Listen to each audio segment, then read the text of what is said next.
Mis padres desconectaron el monitor de oxígeno de mi bebé prematuro para cargar el teléfono de mi sobrina. Necesita publicar su baile de TikTok antes que sus amigos. Esta estúpida máquina que pita puede esperar, dijo mamá con desdén. Sonaron las alarmas y mi bebé empezó a ponerse azul. Deja de ser tan paranoica y dramática. Los bebés sobrevivieron siglos sin estos aparatos ridículos, y francamente, los débiles no merecen vivir. Eso se sumó mientras mi sobrina se reía y se grababa bailando sobre mi hijo moribundo.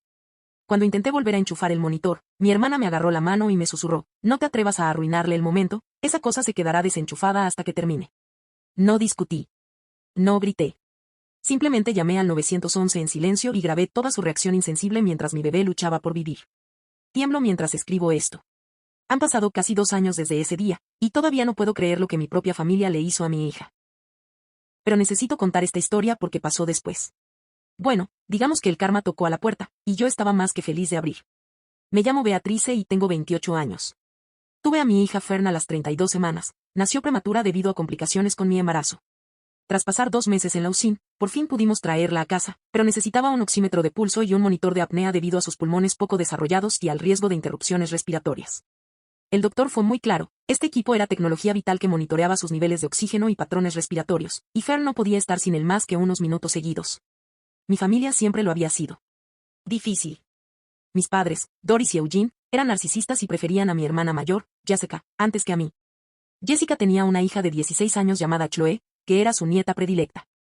Aprendí a vivir con ese favoritismo, pero nunca imaginé que llegaría a lo que ocurrió aquella tarde de octubre. Vivía con mis padres temporalmente mientras Fern se recuperaba, ya que mi apartamento no era adecuado para todo el equipo médico.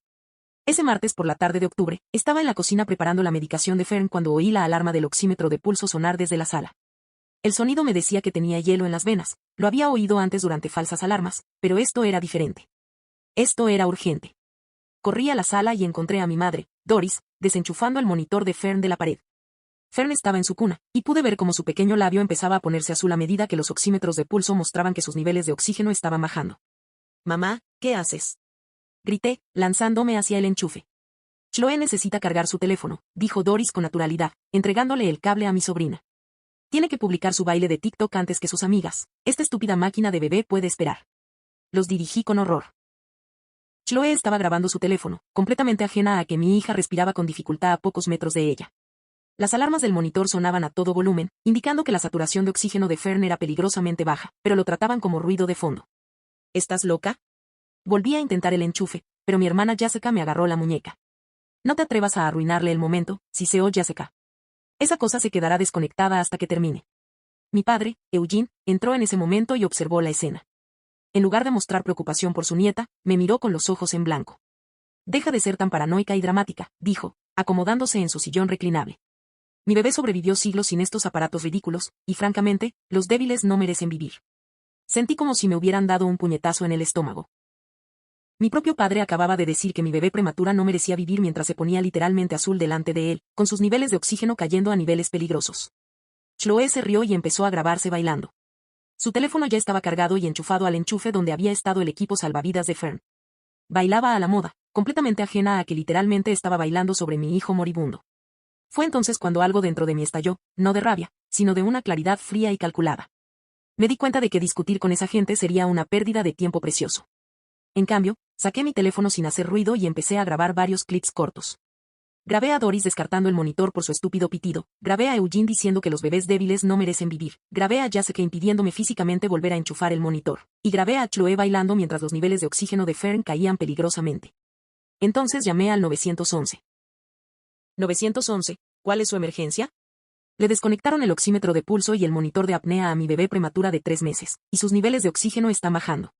Necesito paramédicos de inmediato. Mantuve la voz tranquila y firme, sin dejar de grabar. Señora, ¿quién desconectó el monitor? Mi familia. Para cargar un teléfono. Me impiden volver a enchufarlo. El operador me mantuvo en línea mientras narraba todo lo que estaba pasando. Doris me gritaba por armar un escándalo, Eugene me decía que estaba exagerando y Jessica seguía impidiéndome el paso. Mientras tanto, Chloe seguía bailando, absorta en su teléfono. Los paramédicos llegaron en 6 minutos, pero parecieron horas. Se hicieron cargo de inmediato de Fern, de que sus niveles de oxígeno se estabilizaran y nos trasladaron al hospital.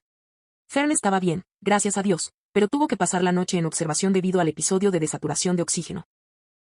Esa noche, mientras estaba en la habitación del hospital viendo dormir a mi pequeña hija con los monitores sonando a su alrededor, tomé una decisión. Iba a asegurarme de que mi familia asumiera las consecuencias de lo que habían hecho. A la mañana siguiente, presenté una denuncia policial. Grabé todo, sus voces, sus acciones, su total desprecio por la vida de Fern. El agente que me tomó declaración estaba visiblemente disgustado al ver las imágenes. Señora, esto es, como mínimo, poner en peligro a un menor, dijo. Presentaremos cargos. Pero aún no había terminado. También llamé a los servicios de protección infantil y presenté una denuncia. Quería que todo quedara documentado. Luego hice algo que lo cambiaría todo. Publiqué los videoclips en redes sociales. Creé una cuenta de TikTok específicamente para este propósito y publiqué una grabación en forma de serie de clips cortos con subtítulos. Mi familia desconectó el oxímetro de pulso de mi bebé prematuro para cargar el teléfono de mi sobrina. Dijeron que los bebés débiles no merecen vivir. Esto es lo que pasó después. El video se volvió viral de la noche a la mañana. Hablo de millones de visualizaciones, miles de veces compartido y decenas de miles de comentarios. La gente estaba indignada. El video se filtró a Facebook, Twitter, Instagram y Reddit. Los canales de noticias locales lo recogieron. Los canales de noticias nacionales lo recogieron. En 48 horas, mi familia era famosa en Internet por las razones equivocadas. Pero permítanme retroceder y contarles sobre las consecuencias inmediatas, porque lo que sucedió en esos primeros días fue como ver un accidente de coche en cámara lenta. A la mañana siguiente de publicar el video, me desperté con más de 3.000 notificaciones en mi teléfono. El video tenía 50.000 visualizaciones y seguía subiendo. La gente lo compartía con subtítulos como, esto es lo más horrible que he visto en mi vida, y, ¿cómo puede una familia hacerle esto a un bebé? Los comentarios eran brutales. Llamaban a mi familia monstruos, psicópatas y cosas peores. Alguien ya los había identificado por su nombre y compartía sus perfiles en redes sociales. Otros publicaban sus direcciones y lugares de trabajo. No esperaba ese nivel de investigación por parte de desconocidos en Internet, pero tampoco iba a detenerlo. Mi teléfono empezó a sonar a las 6 de la mañana. Era mi madre, Doris, gritándome. Beatrice, ¿qué has hecho? Quita ese video ahora mismo. Nos están llamando a casa. Nos están enviando mensajes horribles. Esto es una locura. No, dije con calma. No lo voy a quitar. Estás destruyendo nuestras vidas por nada. Fern está bien. Estás siendo vengativo y cruel. Mamá, desconectaste el soporte vital de mi bebé para cargar un teléfono. Dijiste que los bebés débiles no merecen vivir. Hay pruebas en video. No voy a quitar nada. Me colgó. En menos de una hora, mi hermana Jessica me llamó, luego mi padre, luego Chloe. Todos estaban furiosos, todos exigiendo que quitara el video, todos alegando que les estaba arruinando la vida por un malentendido. Ninguno se disculpó. Ninguno reconoció lo que le habían hecho a Fern. Solo les preocupaba su propia reputación.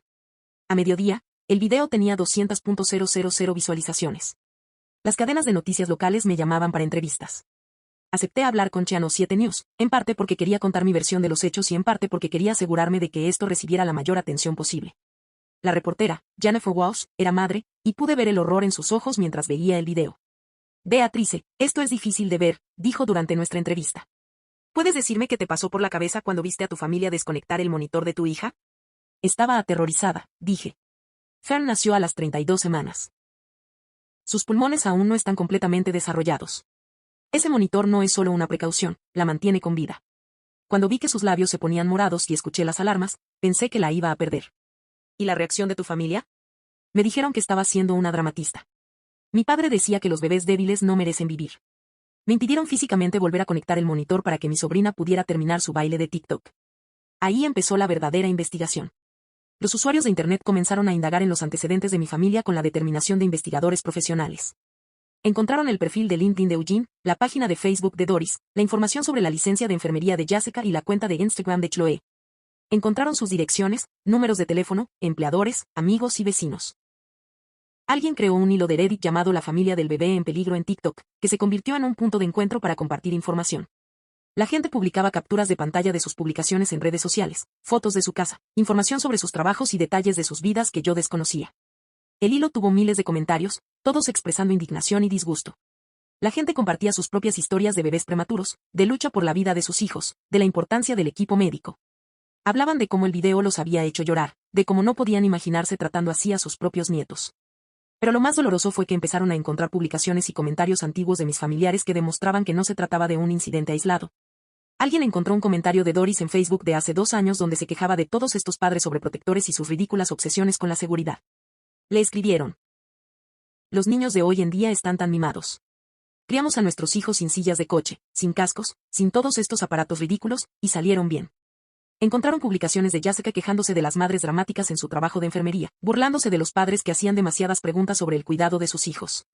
Recibió una carta. Algunos padres deberían relajarse y dejar que los profesionales médicos hagan su trabajo en lugar de entrar en pánico por cualquier nimiedad.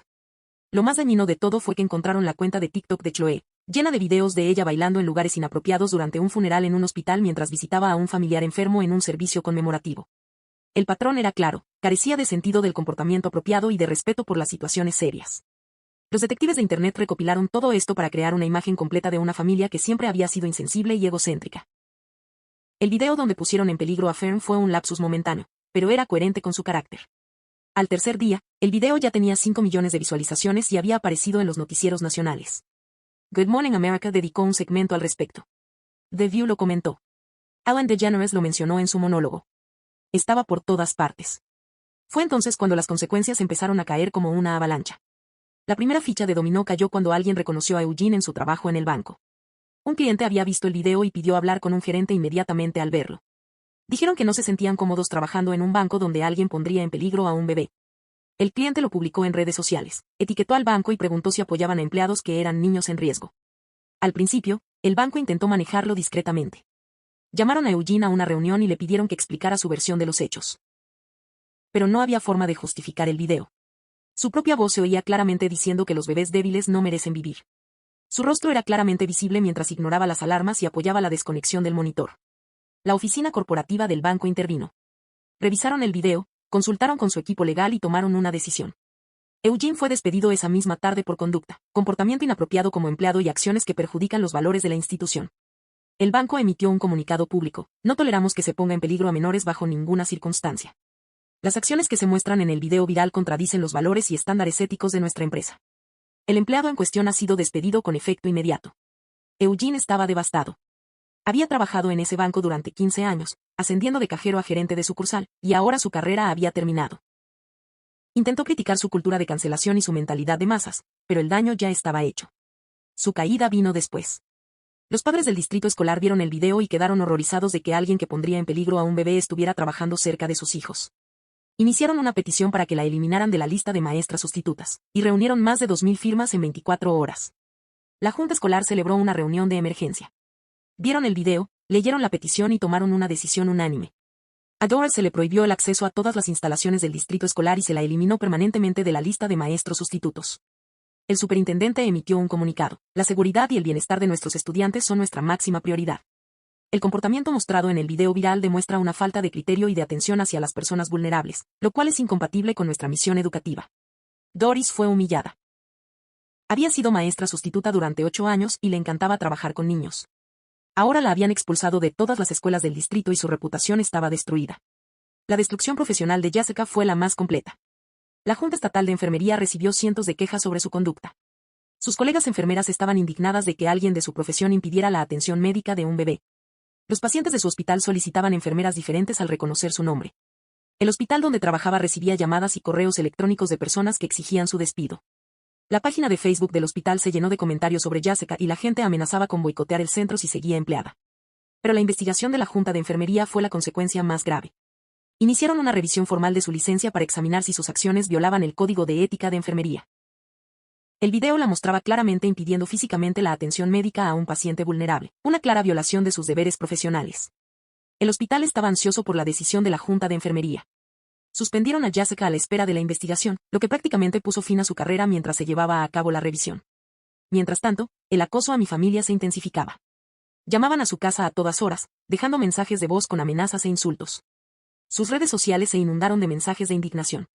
Los vecinos los evitaban. Los negocios locales les pedían que se fueran. Alguien pintó con aerosol asesino de bebés en el costado de su casa. Las llantas de su auto estaban rajadas. Tuvieron que cambiar su número de teléfono 3 veces porque la gente seguía encontrando el nuevo. La experiencia escolar de Chloe se convirtió en una pesadilla. Los estudiantes compartían el video en grupos de chat, lo publicaban en sus redes sociales y se burlaban de ella bailando mientras su prima moría.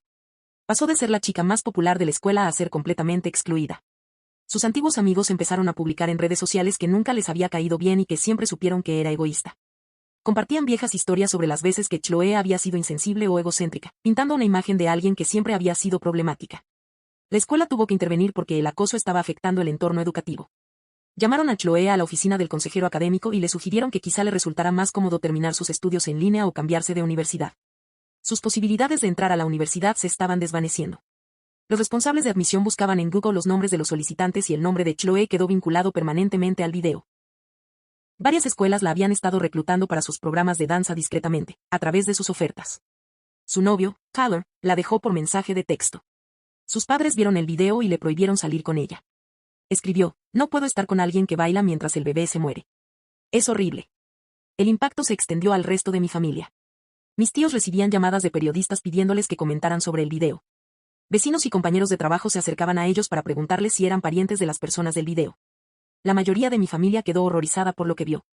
La hermana de mi tía Margaret Doris publicó en Facebook, estoy indignada y desconsolada por las acciones de mi hermana. Esto no representa los valores de nuestra familia.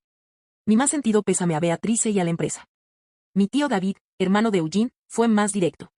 Me propuse compartir apellido con alguien que pondría en peligro a un bebé. Las acciones de Eugene son inexcusables, y apoyo plenamente la decisión de Beatrice de revelar la verdad. Uno a uno, mis familiares se distanciaron públicamente de Doris, Eugene, Jessica y Chloe. Estaban siendo separados de su red de apoyo, aislados de todos a quienes alguna vez consideraron familia. Las consecuencias financieras también se acumulaban. Eugene no encontraba trabajo en ninguna parte, su nombre era demasiado conocido. Doris no conseguía trabajo como maestra sustituta en ningún distrito vecino. Jessica corría el riesgo de perder su licencia de enfermería. Tenían dificultades para pagar la hipoteca y las facturas. Tuvieron que pedir préstamos para contratar a un abogado, tanto para. Pero el abogado les dio malas noticias. El video se grabó en un espacio público, su sala, durante la comisión de un delito que ponía en peligro a un menor, así que tenía todo el derecho a compartirlo.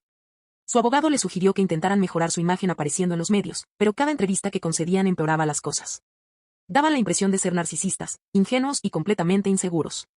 La peor entrevista fue con una cadena de televisión local, donde intentaron hacerse pasar por las víctimas. Doris afirmó que yo era una hija adicta que intentaba destruir sus vidas por un simple error. La entrevista se viralizó por las razones equivocadas. La gente quedó impactada por su total falta de remordimiento, su mentalidad de víctima y su constante minimización de lo que habían hecho. Los comentarios fueron brutales, con la gente expresando aún más indignación que antes. Un comentario que se viralizó decía: están más preocupados por su reputación que por haber casi matado a un bebé. Estas personas son sociópatas. Otro comentario popular: el hecho de que sigan sin creer haber hecho nada malo demuestra que son precisamente el tipo de personas que pondrían en peligro a un niño por las redes sociales. El video ya había sido visto más de 10 millones de veces y se había traducido a varios idiomas.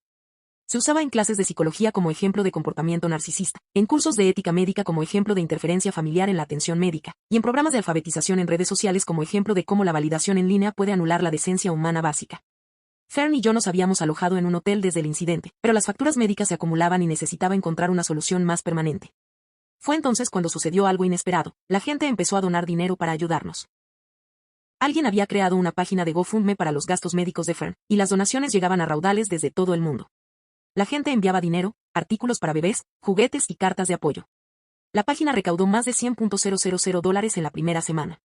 Los mensajes de apoyo fueron abrumadores. Padres de bebés prematuros compartieron sus propias historias y expresaron su indignación por lo que mi familia había hecho. Profesionales médicos donaron y compartieron su experiencia sobre la importancia de los equipos de monitoreo. Personas que nunca habían tenido hijos donaron porque les conmovió mucho la historia de Fern. Un mensaje que me conmovió especialmente fue el de una enfermera de la UCIN en Seattle. He dedicado mi carrera a luchar por salvar a bebés como Fern. Ver a familiares arriesgar su vida por algo tan trivial me rompe el corazón. Haces lo correcto al exponerlos. Fern tiene suerte de tener una madre que la protegerá pase lo que pase. El apoyo me ayudó a darme cuenta de que, si bien había perdido a mi familia biológica, había ganado algo mucho más valioso, una comunidad de personas que realmente entendían la importancia de proteger a los niños vulnerables. Mientras tanto, el impacto psicológico en mi familia se hacía cada vez más evidente. Jessica había empezado a ver a un terapeuta porque no entendía por qué todos reaccionaban de forma exagerada ante lo que ella todavía consideraba un incidente menor. Al parecer, la terapeuta intentó ayudarla a comprender la gravedad de poner en peligro a un bebé, pero Jessica se mantuvo a la defensiva, insistiendo en que solo protegía los intereses de su hija. Eugene desarrolló lo que él llamaba ansiedad en Internet, comprobando constantemente si el video se había vuelto a compartir. Se obsesionó con intentar que lo eliminaran, pasando horas presentando quejas en redes sociales, todas rechazadas porque el contenido no infringía ninguna norma de la comunidad. El estrés lo llevó a beber en exceso, lo que solo empeoró sus perspectivas laborales cuando los posibles empleadores percibían el olor a alcohol en su aliento durante las entrevistas. Intentó crear un blog llamado La Otra Cara de la Historia, donde ella intentaba presentar su versión de los hechos. Las entradas eran divagaciones y autocompasión que solo la empeoraban. Escribió sobre la persecución que sufría la multitud de Internet y afirmó que Fern había estado perfectamente a salvo todo el tiempo.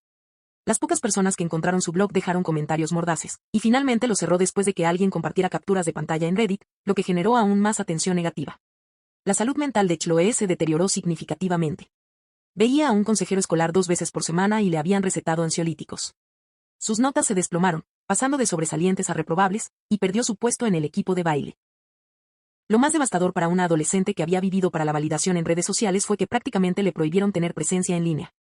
Cualquier cuenta que creaba era rápidamente identificada y bombardeada con acoso, lo que la obligó a eliminarla en cuestión de días. La familia intentó terapia familiar, pero incluso eso se convirtió en otra fuente de conflicto. El terapeuta intentó ayudarlos a comprender cómo sus acciones habían puesto en peligro a Fern y me habían traumatizado, pero no lograron superar su mentalidad de víctima. Eugene interrumpía las sesiones para quejarse de haber perdido su trabajo, Doris lloraba porque la incomprendían, y Jessica insistía en que la felicidad adolescente era más importante que las precauciones médicas paranoicas. Según mi tía, quien todavía me informaba ocasionalmente sobre su situación, habían empezado a culparse mutuamente. Doris afirmaba que el comentario de Eugene sobre los bebés débiles era lo que hacía que el video fuera tan dañino. Eugene culpó a Jessica por sujetarme físicamente. Jessica culpó a Doris por desconectar el equipo.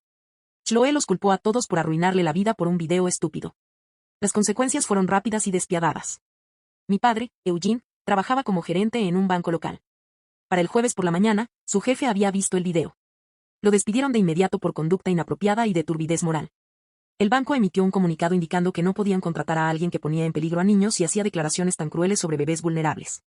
Mi madre, Doris, era maestra sustituta en el distrito escolar. La junta escolar celebró una reunión de emergencia y votó por unanimidad despedirla y prohibirle el acceso a todas las instalaciones escolares. Los padres la llamaron en masa, exigiendo que nunca se le permitiera acercarse a sus hijos. Mi hermana Jessica trabajaba como enfermera en el hospital regional. La Junta Estatal de Enfermería inició una investigación sobre su conducta después de que el video la mostrara impidiendo físicamente la atención médica de un bebé. Fue suspendida en espera de revisión y finalmente perdió su licencia de enfermería. El hospital la despidió, alegando violaciones a su código de ética. Pero la verdadera devastación vino de mi sobrina Chloe. Chloe estaba en penúltimo año de preparatoria y era muy popular. Había sido reina del baile de bienvenida el año anterior y estaba a punto de ser la mejor estudiante. Pero cuando el video se viralizó, sus compañeros la reconocieron de inmediato. Los estudiantes comenzaron a compartirlo con subtítulos como este: Chloe bailando mientras su primo bebé moría y Chloe se preocupa más por TikTok que por la vida humana. El acoso fue implacable. Los padres se quejaron a la escuela. Sus solicitudes para la universidad estaban en peligro porque los funcionarios de admisión vieron el video. El novio de Chloe rompió con ella. Su grupo de amigos la abandonó. Pasó de ser la más popular, la más rural y la más escolar a estar completamente excluida. Tuvo que borrar todas sus cuentas de redes sociales por la brutalidad de los comentarios. La familia intentó controlar la narrativa. Concedieron una entrevista a un canal de noticias local donde afirmaron que era una hija adicta que intentaba destruir sus vidas por un malentendido civil. Dijeron que Fern nunca estuvo en peligro real y que yo estaba explotando a mi hija enferma para llamar la atención. Esto salió fatal. La entrevista se hizo viral por lo narcisistas y sordas que sonaban. Eugene incluso dijo que el bebé probablemente estaba bien, que son más fuertes de lo que la gente cree, mientras Doris asentía. Jessica afirma que solo intentaba proteger la felicidad de su hija y que las redes sociales son importantes para los adolescentes. La respuesta del público fue aún más brutal. La gente empezó a investigar sus antecedentes, a buscar sus direcciones, sus empleadores y sus perfiles en redes sociales. Tuvieron que cambiar sus números de teléfono varias veces debido al acoso. Pero no había terminado. Contacté con un abogado especializado en casos de menores en peligro. Presentamos una demanda civil contra los 3 por angustia emocional, gastos médicos y peligro. El abogado tomó el caso pro bono porque estaba muy disgustado por su comportamiento. Los cargos penales también estaban avanzando. El fiscal de distrito decidió procesar a los 3 adultos por poner en peligro a un menor.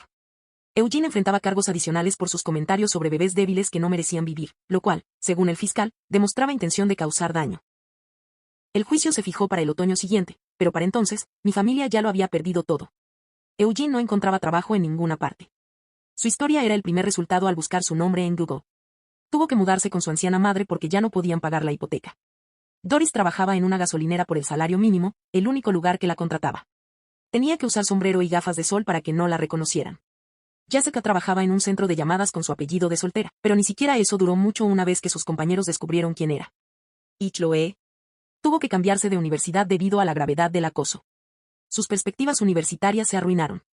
Perdió sus oportunidades de beca. Estaba en terapia para la depresión y la ansiedad. El resto de su familia los desvinculó por completo. Mis tíos los renegaron públicamente en redes sociales. Mis abuelos cambiaron su rol para excluirlos por completo. 18 meses después del incidente, recibí una carta de mi madre. Tenía 12 páginas, escritas a mano, y era lo más patético que jamás había leído. Me suplicaba que encontrara en mi corazón el perdón.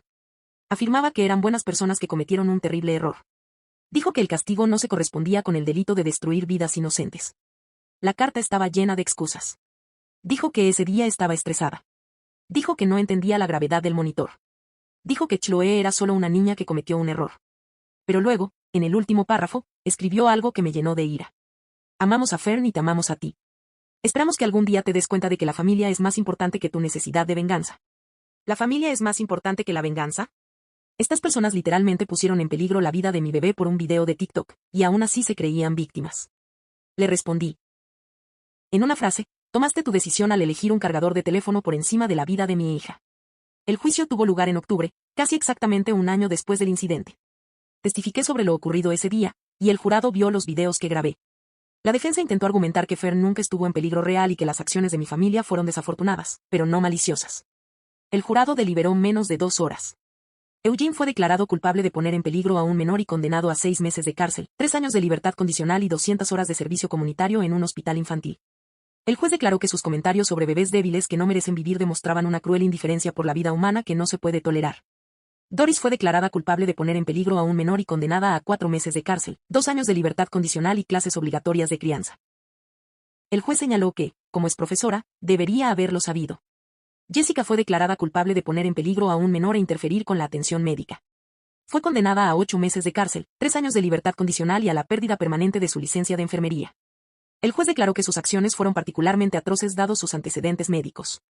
Chloe, siendo menor de edad, fue condenada a 100 horas de servicio comunitario y terapia obligatoria. El juez dijo que necesitaba aprender el valor de la vida humana por encima de la validación en redes sociales. La demanda civil se resolvió extrajudicialmente. Acordaron pagar todos los gastos médicos de Fern, además de una indemnización por angustia emocional. La cantidad no era enorme, no les quedaba mucho dinero, pero lo importante era el principio. Pero la verdadera justicia fue lo que sucedió con sus reputaciones. Los videoclips nunca dejaron de circular. Se convirtieron en una de esas advertencias en Internet que la gente comparte para mostrar cómo la obsesión por las redes sociales puede llegar demasiado lejos. Las imágenes se han utilizado en clases para padres, cursos de ética y programas de concienciación en redes sociales. El nombre de Eugene está asociado permanentemente con la frase, los bebés débiles no merecen vivir. Doris es conocida como la abuela que puso en peligro a su nieta por un cargador de teléfono. Jessica es la enfermera que impidió que un bebé recibiera atención médica. Y Chloe es la adolescente que bailó mientras su primo bebé moría. Todas intentan renovar su imagen, mudándose a diferentes ciudades, cambiando sus nombres en las redes sociales, pero Internet nunca olvida. Los videoclips los siguen a todas partes. Casi 2 años después, me enteré por mi tía que Eugene había intentado solicitar trabajo en una ferretería 3 pueblos más allá. El gerente buscó su nombre en Google durante la entrevista y lo reconoció al instante. La entrevista terminó en el acto. Doris intentó ser voluntaria en un refugio de animales local, pensando que mejoraría su reputación. Rechazaron su solicitud tras ver el video. Jessica intentó certificarse como asistente médica, pero la Junta de Licencias rechazó su solicitud debido a su condena previa. ¿Y Chloe? Trabaja en un restaurante de comida rápida en otro estado y vive con un familiar. Nunca fue a la universidad. Sus sueños de convertirse en influencer se desvanecieron con ese video. A veces me pregunto si me pasé. A veces me pregunto si el castigo fue demasiado severo para su crimen. Pero entonces recuerdo ese momento en que entré a la sala y vi cómo los niveles de oxígeno de mi hija bajaban mientras mi familia priorizaba un baile de TikTok o su vida. Recuerdo a mi padre diciendo que los bebés débiles no merecen vivir. Recuerdo a mi hermana impidiéndome físicamente salvar a mi hija. Y recuerdo que nunca, ni una sola vez, se disculparon. Incluso durante el juicio, incluso cuando se enfrentaban a la cárcel, insistieron en que eran las víctimas. Afirmaron que yo era vengativo y tranquilo. Dijeron que era una mala hija y una mala madre por arruinarles la vida. Nunca reconocieron que pudieron haber matado a Fern ese día provocando una peligrosa desaturación de oxígeno. Nunca admitieron que sus acciones fueron incorrectas. Nunca mostraron remordimiento por lo que le hicieron pasar a mi hija. La única persona que se disculpó fue Chloe, e incluso Halo. Me envió un mensaje por Instagram diciendo que lamentaba el malentendido y que esperaba que considerara el impacto en su futuro. Lamentó el malentendido, no por poner en peligro a mi bebé priorizando su contenido en redes sociales, sino por el malentendido. Así que no me arrepiento de lo que hice. No me arrepiento de haber publicado esos videos. No me arrepiento de las consecuencias que enfrentaron. Tomaron una decisión cuando desconectaron el equipo de salvamento de mi hija y lo reemplazaron con un cargador de teléfono. Tomaron una decisión cuando dijeron que los bebés débiles no merecen vivir. Tomaron su decisión cuando me impidieron físicamente salvar a mi hijo. Solo me aseguré de que el mundo supiera qué clase de personas eran en realidad. Fern está prosperando ahora. Tiene casi 2 años, y nunca se sabe si nació prematura. Ya no tiene monitorización, está alcanzando todos los hitos de su desarrollo y es la niña más feliz del mundo. Ahora vivimos en nuestra propia casa, lejos de mi familia. He construido una nueva vida para nosotros, rodeada de personas que realmente se preocupan por el bienestar de Fern. Encontré un grupo de apoyo para padres de bebés prematuros y he hecho amigos de verdad que comprenden lo que pasamos. Fern nunca conocerá a sus abuelos, ni a su tía, ni a su prima. Cuando tenga edad suficiente para preguntar por ellos, le diré la verdad. Algunas personas se preocupan más por sí mismas que por quienes se supone que deben amar y proteger. He aprendido que la familia no se trata de parentesco, sino de las personas que aparecen y que más necesitas. Mi familia me mostró quiénes eran realmente ese día, y agradezco haberlo visto con claridad. Los videoclips todavía se comparten de vez en cuando, generalmente en épocas festivas, cuando se habla de familias tóxicas o cuando hay noticias sobre la adicción a las redes sociales. Cada vez que reaparecen, recibo mensajes de gente que me agradece por defender a mi hija y por demostrar que las acciones tienen consecuencias. Algunos me preguntan si los extraño. La respuesta sincera es no. Extraño la idea de tener una familia amorosa y comprensiva, pero no extraño a las personas dispuestas a sacrificar la vida de mi hija por un cargador de teléfono. Me convierto en defensora de los padres de bebés prematuros, hablando en grupos de apoyo sobre la importancia de proteger a los bebés vulnerables y de confiar en los instintos de los padres. Siempre cuento mi historia y siempre enfatizo que, a veces, las personas más peligrosas son las que se supone que más te quieren. Fern y yo somos felices. Estamos a salvo. Estamos prosperando. Y estamos rodeados de personas que jamás pondrían un baile de TikTok por delante de la vida de un niño. Eso vale más que cualquier familia que lo hiciera. Pero lo último que supe es que Eugene trabajaba de noche en un almacén, Doors limpiaba oficinas, Jessica se encargaba de la entrada de datos y Chloe seguía trabajando en un restaurante de comida rápida. Todos tienen entre 40 y 50 años, están empezando desde cero y nunca podrán escapar de lo que hicieron. Me preguntan si creo que han aprendido la lección. Sinceramente, no lo sé, y no me importa. Lo que sí sé es que nunca volverán a lastimar a otro niño como lastimaron a Fern, porque ahora todos saben quiénes son. Y eso me basta con justicia. Internet me dio la plataforma para exponer lo que hicieron, y el mundo administró la justicia que el sistema legal por sí solo no pudo brindar. Querían priorizar las redes sociales sobre la vida humana, así que las redes sociales les dieron su castigo. Hay cierta justicia poética en eso, ¿no creen? Fern está durmiendo la siesta en su cuna mientras termino de escribir esto, respirando tranquila y tranquilamente. Está viva, sana y a salvo. Eso es todo lo que me importa. En cuanto a mi familia, ya no es mi familia. Son solo personas que comparten mi ADN, personas que tomaron una decisión que reveló su verdadero carácter. Eligieron un cargador de teléfono antes que la vida de mi hija. Yo elegí a mi hija antes que a ellos. Y volverí.